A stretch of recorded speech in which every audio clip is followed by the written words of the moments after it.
happened in the hyperinflation in Germany, happened in the hyperinflation in Latin America in the 1980s. To think that only recessions bring deflation is wrong. Frequently, recessions are accompanied by very high inflation rates. It seems to me that you have the dilemma you're speaking of. We really are on the horns of a dilemma. Do we shift towards a deflationary depression, or are we on the cusp of hyperinflation with the monetary machinery already running at Mach 10 speed in terms of the billions, hundreds of billions of dollars of credit that we're making available not only to our banking system, but the international banking system? Can we slip into deflation? That's a possibility. That's a good point. I mean, as I said, this is the biggest question. If you have deflation, you should be, say, positioned in U.S. government bonds of, say, 5 to 10 years maturity. If you have inflation, you should be positioned probably in commodities. But I want to introduce another concept.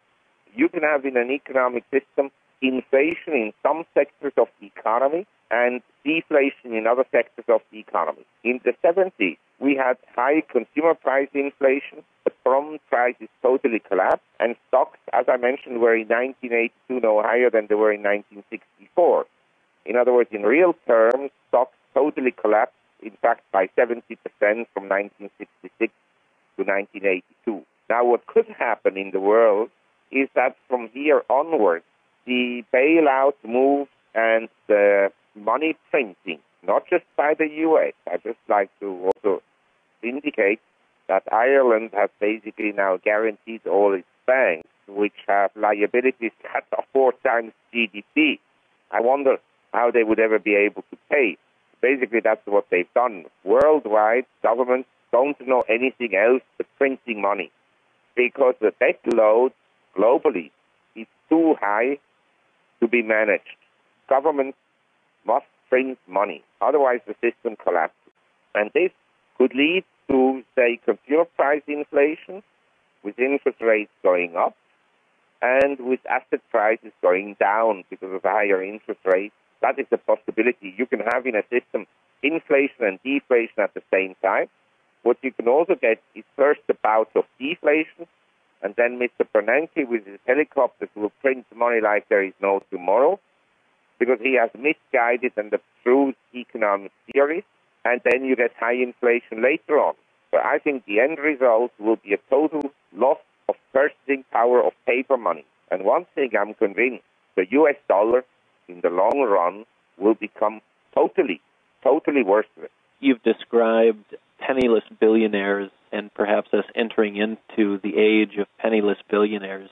In 1980, we had 6 billionaires in the world. Now we have over 1,100. In 1980, it was a big deal to be a billionaire. I know today lots of billionaires. It's no longer a big deal to be a billionaire. If you want to really be a big player in the world, you need $10 to $20 billion. So basically, between 1980 and today, money has lost a tremendous amount of purchasing power. I don't know how old your listeners are, but I can tell you that when I went to school and I was a runner, I earned $0.25 an hour. Now, my daughter, she sometimes helps out. She earns something like $25 an hour. Money has lost purchasing power all around. Well, transition, if we can, what does this look like for Joe Sixpack, or Joe and Susie Lunchbox, as the financial problems spread to the real economy? What does that look like? Perhaps you could paint a picture.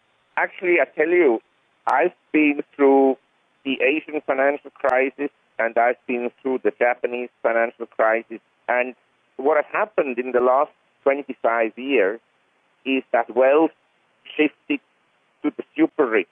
In other words, Wall Street, the so-called asset shovelers, real estate people, and money managers, hedge fund managers, the Goldman Sachs partners, and people like Hank Bolton, who actually encourage people to buy subprime garbage paper. Now, an economy is like a huge pie.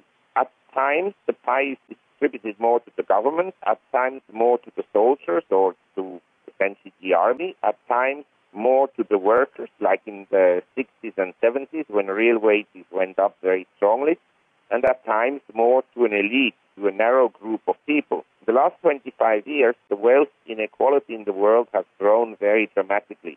People with no assets that just have an ordinary income were in the Western world suffering because their incomes did not go up as much as their cost of living increased. Now, Mr. Bernanke, being a total ignorant in economic matters, he doesn't take into account in his inflation figures energy and food prices.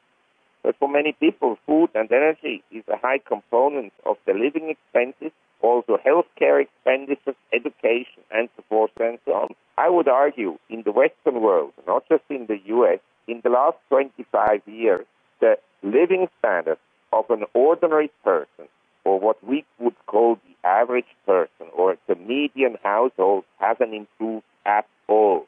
But it's improved dramatically for the money shufflers on Wall Street. Now, in this crisis we have today, I think the rich people are going to get hurt the most. Because if you have nothing, in my opinion, you have no assets and their price don't fall and it doesn't touch you. You just go about your business daily. But the rich people, they have substantial assets. In stock market terms, their wealth has probably declined by something like 30% in the last 9 months. And in real estate, probably also by about 20%. And if they were leveraged, in other words, they borrowed against their assets, the net worth has declined even more. So I think we have now a redistribution of wealth to more the ordinary people.